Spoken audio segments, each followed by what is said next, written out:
Per preparare dei fantastici cannoli siciliani a mano o con l'impastatrice, inizia setacciando in una ciotola 300 g di farina 00.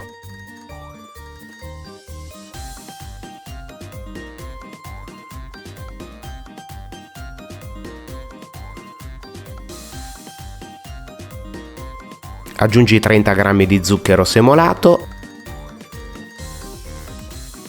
e un pizzico di sale.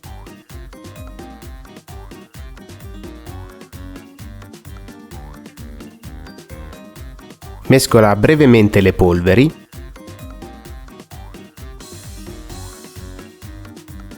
Versa un uovo o 2 tuorli,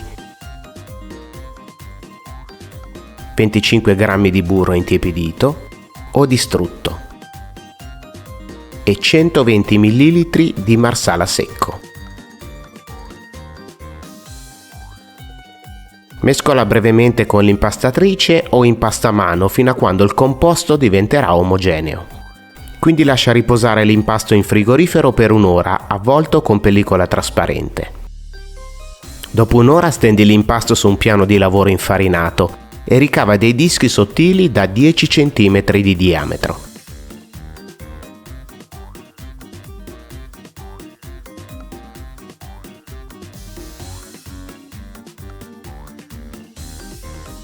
Ungi con olio di semi gli appositi stampini di metallo. Usali poi per ricavare i gusci dei cannoli e incolla il bordo spennellando con albume.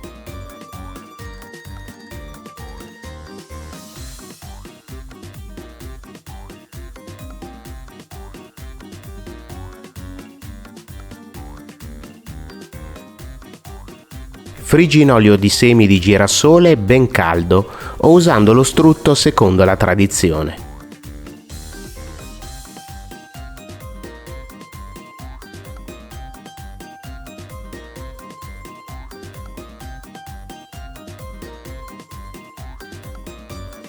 Quindi prepara una crema setacciando 1 chilo di ricotta di pecora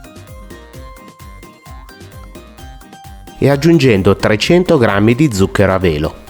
Noi abbiamo usato quello vanigliato. Se vuoi, puoi anche mescolare nella crema 200 g di gocce di cioccolato, oppure usarle soltanto per la guarnizione. Mescola bene con la frustamano e riempi i cannoli usando una sacca a poche senza beccuccio.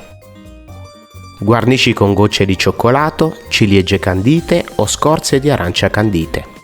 Abbiamo preparato per te anche la pastiera napoletana e una speciale playlist di dolci tradizionali.